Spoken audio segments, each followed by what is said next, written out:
Bienvenidos a la presentación de un libro más de la editorial Gedisa en la Feria Internacional del Libro del Zócalo de la Ciudad de México. Muchas gracias a la feria por invitarnos. Yo soy Luis López Rosales, representante de la editorial Gedisa, y están para presentar Mundos de Guerra, Despojo, Crimen y Violencia en Guerrero, sus autores, Carlos Illades y Teresa Santiago. Rápidamente les digo quiénes son ellos. Carlos Illades Aguiar es profesor titular del Departamento de Humanidades de la UAM Coajimalpa, investigador nacional nivel 3 del Sistema Nacional de Investigadores, miembro de la Academia Mexicana de Ciencias, miembro de número de la Academia Mexicana de la Historia y profesor distinguido de la UAM. Sus libros más recientes son En Gedisa, Conflicto, Dominación y Violencia, capítulos de historia social, y en otra editorial, Vuelta a la Izquierda, la cuarta transformación en México, del despotismo oligárquico a la tiranía de la mayoría. Teresa Santiago Oropeza es doctora en Filosofía Política, titular del Departamento de Filosofía de la UAM Iztapalapa e investigadora nacional nivel 2 del Sistema Nacional de Investigadores. Ha publicado, entre otros títulos, La guerra humanitaria, pasado y presente de una controversia filosófica, en Gedisa, y en otra editorial, Bárbaros contra Cristianos, la polémica Bartolomé de las Casas, Juan Ginés de Sepúlveda. Ella es especialista en filosofía del conflicto, guerra y violencia política y en filosofía moderna. Dirigió la revista Signos Filosóficos. Este libro que presentamos acaba de salir apenas y ya nos dirán ellos si forma parte de una reflexión que en conjunto también ellos comenzaron con Estado de Guerra, de la guerra sucia a la narcoguerra, un libro publicado por la editorial Era en 2014. Y lo primero que quisiera preguntarles, Carlos y Teresa, es justamente si este libro se inscribe en esa reflexión y cómo se inscribe en el 6º aniversario de los hechos conocidos como de Ayotzinapa, aunque ocurrieron en Iguala. Por favor. Sí, Luis, buenas tardes a todos. Muchas gracias a la feria por invitarnos. En efecto, tienes razón, el libro que ahora presentamos, Mundos de Guerra, es la continuación o va en la misma línea que nuestro primer libro, el que escribimos conjuntamente, que lleva por título Estado de Guerra, en donde básicamente lo que intentamos fue conjuntar nuestros dos saberes para tratar de entender el problema de la guerra contra el narcotráfico, a la cual llamamos guerra interna. En ese libro dimos las características o los criterios bajo los cuales podíamos llamarla así, y ahora lo que hacemos es enfocarnos en un caso en particular, que es el caso de Guerrero, por todas las características que seguramente Carlos podrá detallar en un momento, que tiene Guerrero. Nos pareció un caso pues, paradigmático para poder aplicar nuevamente este modelo teórico histórico que habíamos aplicado en estado de guerra. Aquí en este libro hablamos de una guerra irregular. En el primer libro llamamos guerra interna.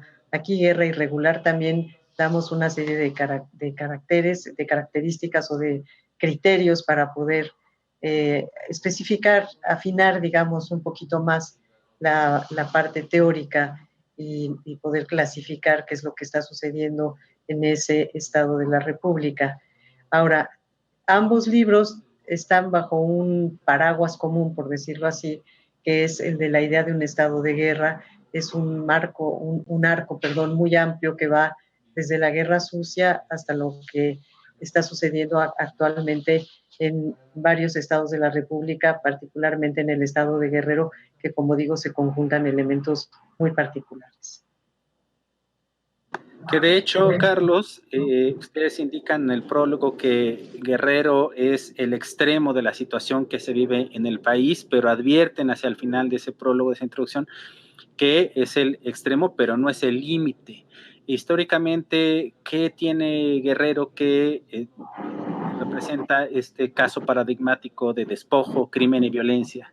Y quizás su culmen ha sido justamente los hechos de hace 6 años. Sí, lo que planteamos en Mundos de Muerte es que Guerrero sintetiza los conflictos del país en la medida en que reúne los grandes problemas nacionales. Prácticamente todos están localizados y sustanciados en el estado de Guerrero. Esto es la pobreza, la exclusión social, la desigualdad, la violencia, y la violencia además con características múltiples y en distintos registros, con distintos tipos. Esto es desde la violencia política, la violencia social, la violencia criminal ahora y, por supuesto, pues, todo el periodo de guerrilla, guerra sucia, etcétera. Además, por añadidura, es un estado donde los cacicazgos que se remontan en México al siglo XIX no han desaparecido del todo. Entonces, Guerrero reúne todo eso y por tanto es un espacio paradigmático y bastante sintomático de lo que sucede en el país. En esa medida, sintetiza los problemas nacionales, pero insistimos, es una situación límite, pero no es una excepción. Guerrero, si lo consideramos como una excepción, es pensar que bastaría simplemente con resolver algunas cosas para que los problemas de la entidad se solucionaran. La solución de los problemas de la entidad, a nuestro juicio, va asociada con resolver los grandes problemas nacionales. Por eso también nos pareció muy importante acotar el espacio ahora a estudiar el estado de Guerrero. La reflexión sobre la violencia criminal, pero también sobre la violencia política en este país, tiene bastantes analistas. Tere, tú que eres especialista en reflexionar desde la filosofía, la violencia, la guerra, ¿qué elementos teóricos o analíticos han aportado ustedes en este libro para analizar el caso de la violencia en Guerrero? Bueno, mira, yo lo que aporté y que se conjuntó creo que bastante bien con el trabajo de Carlos es mi conocimiento que yo tengo de las teorías del Estado, de la teoría política de los modernos, que en realidad no ha cambiado gran cosa, aunque hoy se piense que el Estado está por disolverse o está ya muy debilitado. De todos modos, la pandemia nos ha hecho ver que como nunca necesitamos del Estado. Y cuando hablamos del Estado, nos remontamos a los modernos, nos remontamos a Hobbes, nos remontamos a Locke y a otros tantos.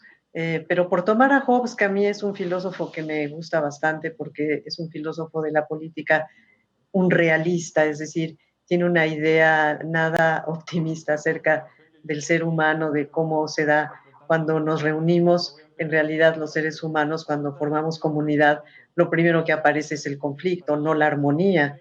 Es decir, que la armonía es el producto después de llegar a acuerdos, y esos acuerdos cuesta muchísimo trabajo concretarlos. En cambio, el conflicto es lo más sencillo que brote, por lo menos esa es la idea de Hobbes. Y Hobbes habla del estado de guerra como ese estado en el cual vivimos permanentemente, en donde no necesariamente quiere decir que estamos en una guerra de batallas continuas, crímenes o muertes. No necesariamente hay derramamiento de sangre, aunque desde luego nos puede llevar a eso, y en muchas ocasiones se forman círculos de violencia que resultan ser sumamente cruentos. Pero estado de guerra significa esta predisposición al enfrentamiento.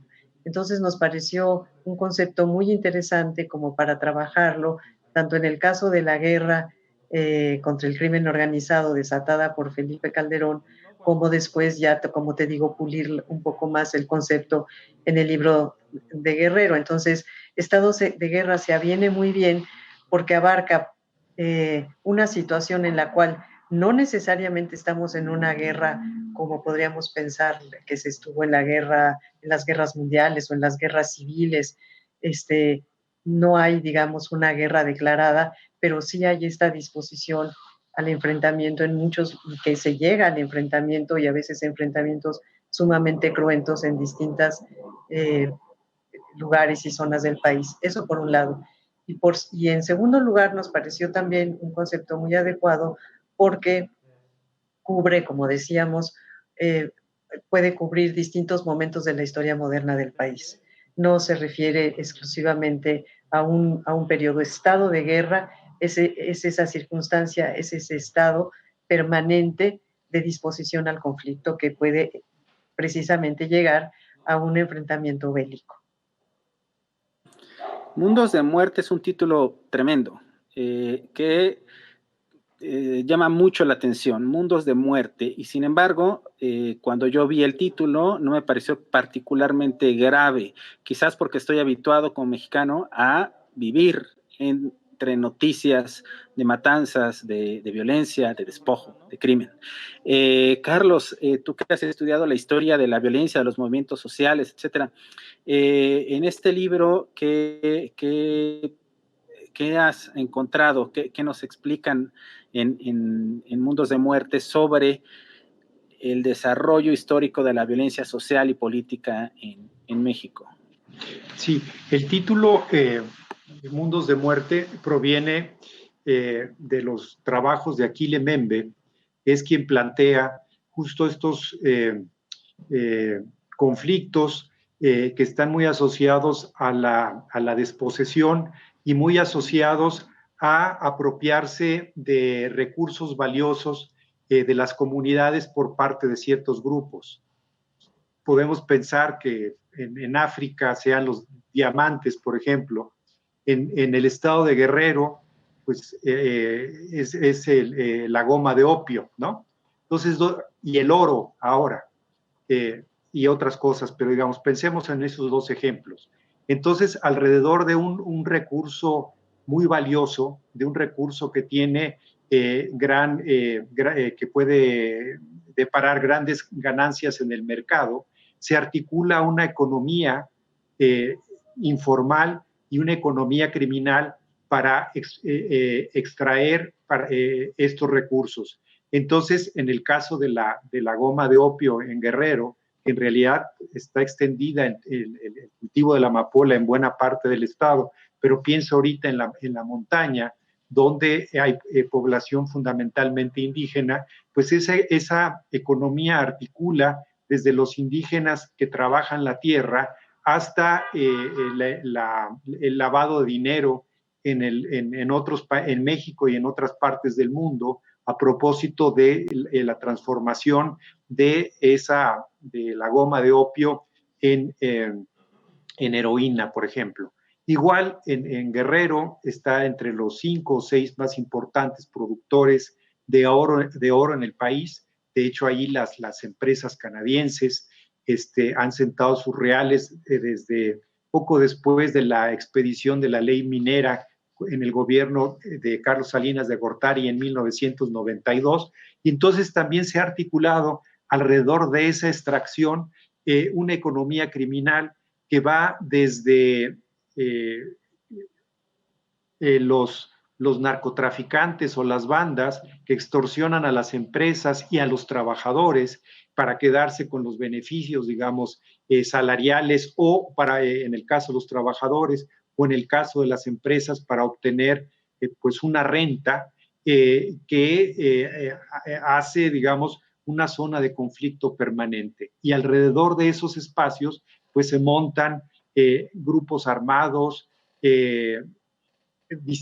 confrontados entre sí, y al mismo tiempo en algunos de estos lugares todavía subsiste la guerrilla.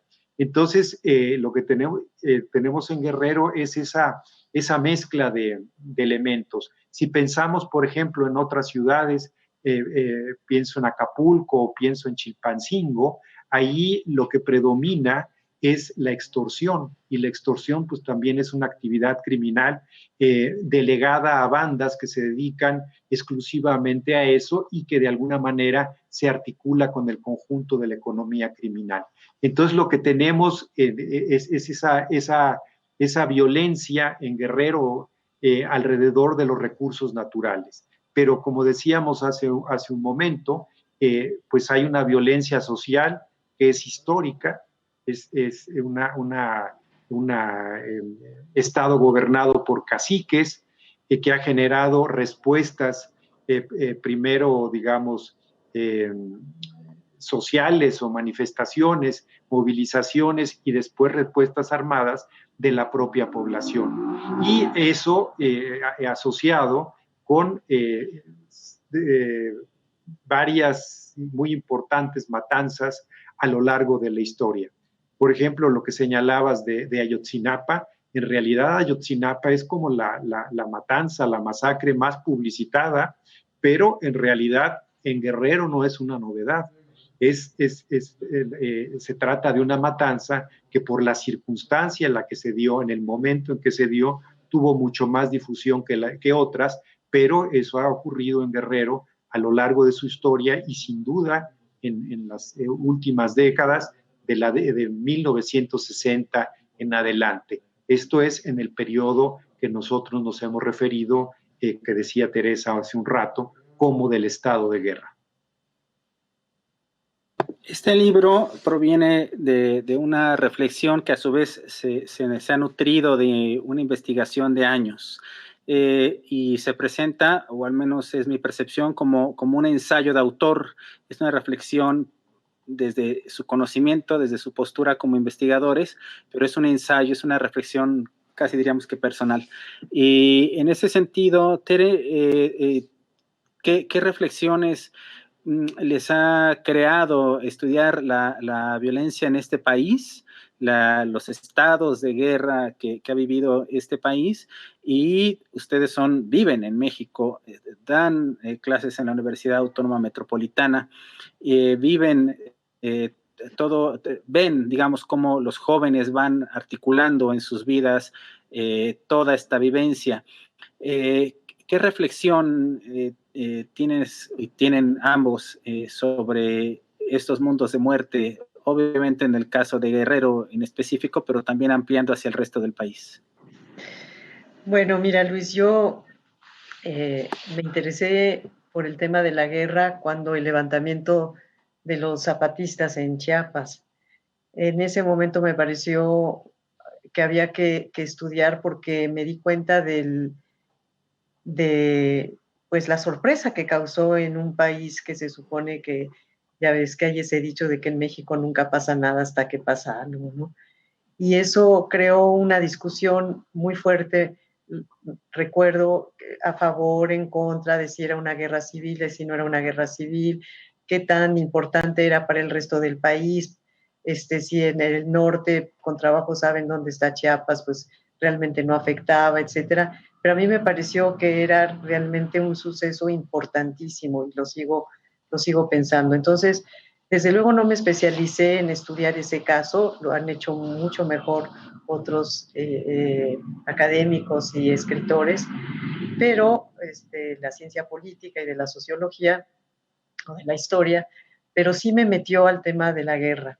Lo que nunca me imaginé en ese entonces es que fuéramos a vivir estos tiempos de guerra, de un tipo de guerra interna que estamos viviendo.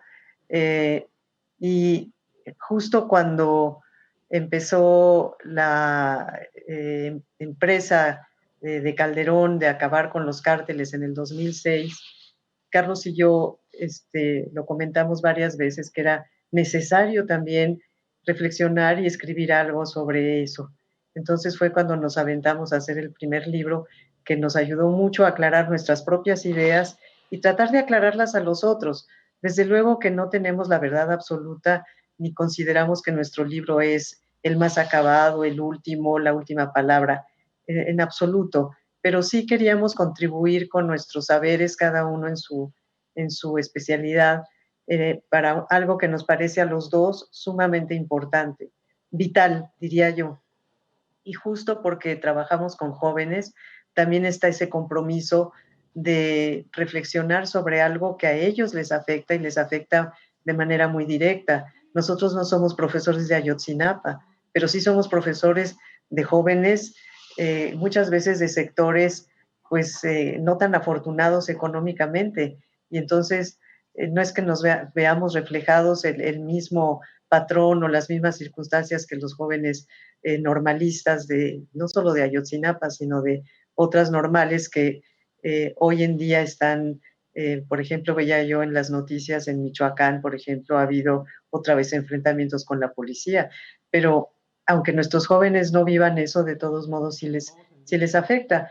Y hace 2 años tuve la oportunidad de participar en un congreso que se hizo en la UAM Iztapalapa para relacionar el 68 con Ayotzinapa, a 50 años del 68, y me pareció interesante. Bueno, el congreso no era para relacionarlos, yo fui la que pensé que era importante relacionar estos dos eventos porque hay una línea, desde luego no están relacionados orgánicamente, son otros tiempos, México ha cambiado mucho, son historias muy distintas, las normales tienen muchos años de haber sido creadas, se crearon creo que en el año 26, entonces esto viene de muy atrás, pero sí hay una conexión, digamos, hay una especie de fondo de experiencia que une al 68 con Ayotzinapa, y creo que no estamos exentos de pensar que puede prolongarse esto, es decir, que nuestros jóvenes, nuestros alumnos de la universidad pueden llegar a vivir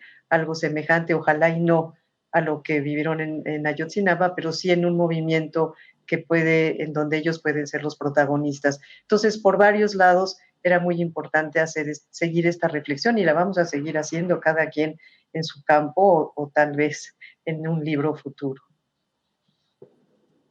Carlos, tú como historiador, ¿qué se dice que la historia hay que estudiarla para tratar de vislumbrar hacia el futuro? ¿Qué no deberíamos de hacer o qué sí deberíamos de hacer? Tú como historiador de estos temas, ¿qué futuro te imaginas para este país en términos de lo que analizan ustedes en el libro, en Mundos de Muerte, Despojo, Crimen y Violencia en México? Mira, no me aventuraría a decir mucho cómo puede ser el futuro, pero sí me preocupa mucho cómo es el presente. Eh, eh, para nosotros era importante cuando hicimos el primer libro y sin duda este segundo libro, una cosa que encontrábamos en una peculiaridad, digamos, mexicana que cuesta trabajo explicar. Es decir, en México la guerra contra el crimen organizado se da en paralelo a la transición democrática. Es decir, ¿cómo puede haber al mismo tiempo una transición hacia la democracia cuando un país está en una guerra interna que ahora además, aparte de interna, decimos que es una guerra irregular?